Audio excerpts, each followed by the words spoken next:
We were asked by several viewers, what is it that you disliked about the 4x4 144 Sprinter van? So in this video, we tell you our exact feelings on that specific question.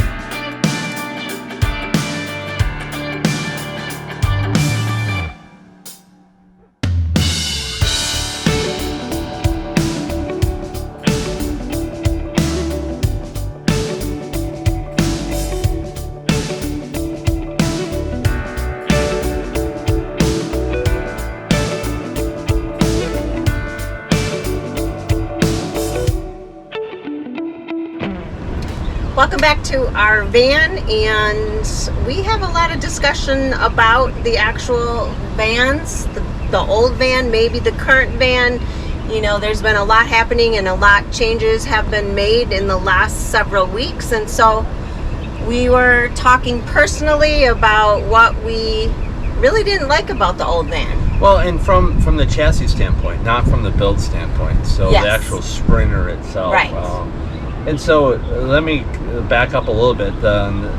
We had a 2019 Sprinter 144 4x4. Okay, loved it. Loved the look. You know, it's phenomenal. We went off road with it. It's great. So, but now we have a 2022 Sprinter 144 two-wheel drive. And just to kind of go through what we overall what we liked on the 4x4, or I shouldn't say what we liked, what caused us to go to this. And part of it was financial, but part of it was also our son Aaron bought a 2021 Sprinter 144 low roof, and it doesn't have hydraulic steering. It has electronic steer-by-wire type of steering. And it had the gas engine, and the thing drove like a dream. Yeah, I remember driving it when we were out there building it, and it drove like butter. Yeah, exactly. I mean, It's like a car. it drove like a car. And so we drove it from Arizona to Seattle. Yeah. And it was really nice. Yeah. So part of it that got me like churning, like, okay, for one thing, or two things on that. One is it drove like a dream, and man, that was so much easier than our 4x4. And then when we did the build in Seattle, then it was like, okay, we can build fast too, and we can build simpler than we did on the 4x4. But so the 4x4, the diesel engine, so it's a V6 3.0 engine in there, hesitated a lot. So when you would leave a stop sign or whatever, there'd be a big hesitation. Now in this vehicle here, the 2022 Sprinter, it has a 4-cylinder diesel. So it may end up being the same boat, you know. Maybe we will get that hesitation back with this one also. And don't you think that the hesitation was because of the emissions controls on diesels regardless? Well, it's possible. Yeah, it was the EGR valve, but I actually cleaned the EGR valve, and that helps. But when I drove it the other day, it wasn't all that fun. There was still hesitation, so you don't feel a very good pickup. It also drives like a tank, really, like a big truck. And then when it has hydraulic steering, then it's harder. And they do it on purpose, and I think it's probably yes, we have hydraulic steering for 4x4s. It's not a negative, I don't think. I think I believe it's only in their 4x4s. And don't you think a 4x4 is a rougher ride anyways? Because yeah, it's made to be, or it's built to be durable in the sense to off-road? I'm not sure. Compared to a car? I'm guessing, and I could be wrong, the suspension's the same on a 4x4 or this one. I think the suspension's the same. I don't know for sure. Now you have a little bit more height because your body is, they said 4 inches. When I measured it off Aaron's, it was only 2, but basically the body of the vehicle is up 4 inches. So one thing that I loved about the 4x4, and look forward to the next one, I like the look of that one better. Now this one's a silver metallic, which was like a premium. We didn't, again, we just ordered it and it showed up. It's like somebody else ordered the Right. silver metallic, but we like it. I like the silver. I like it, but it's not my favorite color.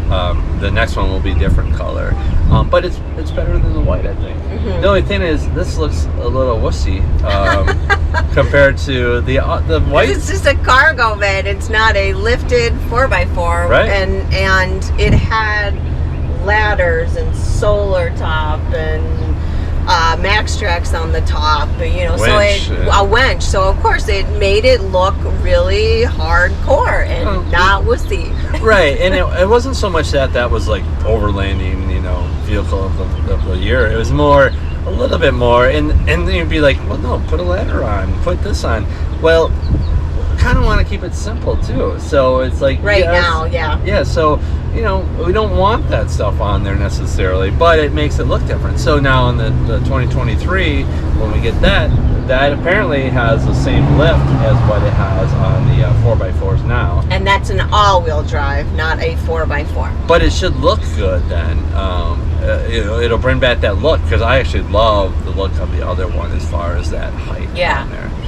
But again, the drivability on this one is, and Aaron's is even better, I think. This one, the diesel engine's fine, as far as the... Because his is gas. His is gas, and it's, like I said, it's a dream. And if you are buying a van to build out and do some traveling in, and you're buying new, consider that gas engine. You're like, well, no, the diesel's going to last 500,000. You're not going to keep it for 500,000. Yeah, true, true. We kept ours for 40,000 last one. Well, that's us. Well, but even when we had the motorhome that had a Sprinter chassis, we kept it for 100,000 miles. So anyway, I think it's worth looking at. He gets like 17, 18 miles per gallon. That's basically what we got in the V6 diesel. What do we get on this one? Well, it's hard to tell. This one's supposed to get, mid-20s, but I've been seeing more low 20s. Okay. But still good. Yeah. The 6-cylinder diesel was maybe like 17 miles per gallon. Okay. And this one, 22. It depends, of course, if you're on the highway and stuff. Yeah. So I love the idea, because many people are like, oh no, it's tow rating is the same. Now, we haven't towed anything through mountains, so I don't know, maybe that will be a factor, but we won't be actually on this one, because we won't be towing the boat all the way back. So Yeah. Well, we'll be towing the Jeep. We will be towing the Jeep. So that's another story. And that's true. The Jeep will be weigh as much as a boat. Okay. So that's a good point. Yeah. The only thing is maybe the Jeep, because it's flat towed, it would be different. But anyway. Anything else that you disliked about the old van? The van itself, nothing related to the build. Right.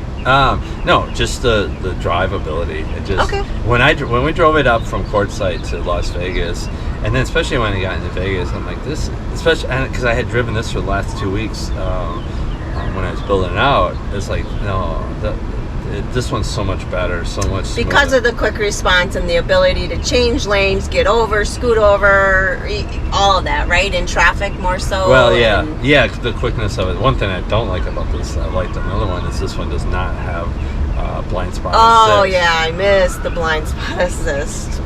The I good- wish we had the blind spot assist. But many vans got canceled of that option because of the sourcing. And Yeah. so this one, I don't think it was ordered, but it might not have been ordered because Mercedes didn't allow it. Now I have to be super conscious, because I really relied on the blind spot assist on the other one, of actually fully checking, not just kinda, and then you would hear the beep if it wasn't clear. So Yeah, that is a great safety measure. and you'd be like, oh, I would not, the 4x4, I'd go 4x4. This one has the same ground clearance, not body clearance, but ground clearance. And so True. it can still go where we really want to go. And we're going to be towing a Rubicon. Yeah. And so, This has only rear wheel drive, so the potential of getting stuck is probably a little bit higher. but we haven't we'll winch it out with experienced- the Rubicon. Right, we haven't so. experienced anything like that. Right, and we found that we don't do a lot of that. Yeah. Now, that being said, we're going to go with the all-wheel drive, which is basically a four-wheel drive. We like the ability and the security of that, because we do like to do that when it's at us, or something that comes up. So it's not the be all to be all type of thing. I don't think you have to have a 4x4 when you're out west. I mean, it depends on where you're at, but we're going to take this every place we took the other one. Yeah.